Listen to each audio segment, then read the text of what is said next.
بسم الله الرحمن الرحیم.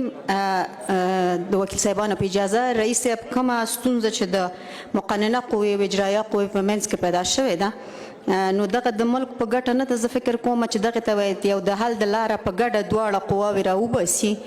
او بله خبره ده چې هغه وکیلان چې د وطن ته ژمن دي هغوی باید په دغه برخه کې پوه شي چې دغه تقابل نه غټه ګټه څوک پورته کوي.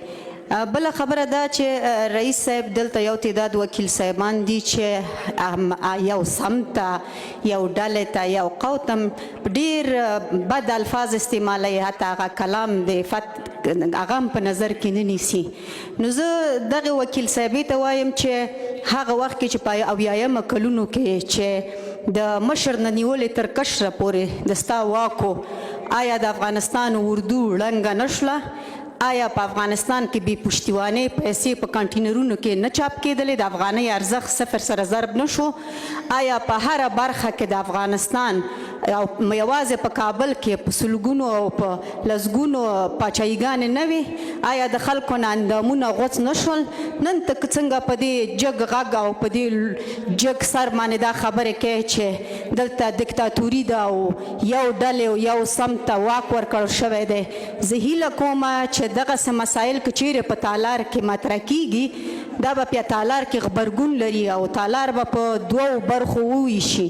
نو زه هیله کوم هغه کسان نه چې غواړي فیسبوکي خبرې وکړي او بیا فیسبوک ته پورته کړي او د خپلو خلکو هغه چې د دې وطن په تاوان دي یو تعداد کسان د هغو لایکونه واخلي. هیله کوم چې په دغه اساسو شرایطو کې دغسې خبرو کولو ته د پای ټکی کېږدي. ملک زخمی دی، حالت ډیر خراب دی، ټول په یو کشتۍ کې سواری و. که چیرې دا کشتۍ ډوبیږي نو پوه شه چې ټول به پکې ډوبیږي. هلته به نه صومتي نه قوم به وي نه به جنسي، ټول به پکې ډوبیږي. نو رئیس من حیث د رئیس د ستاسو نه هیله کوم چې دغه ډول څرګندونې چې څوک کوي د دې مخه ونیسئ.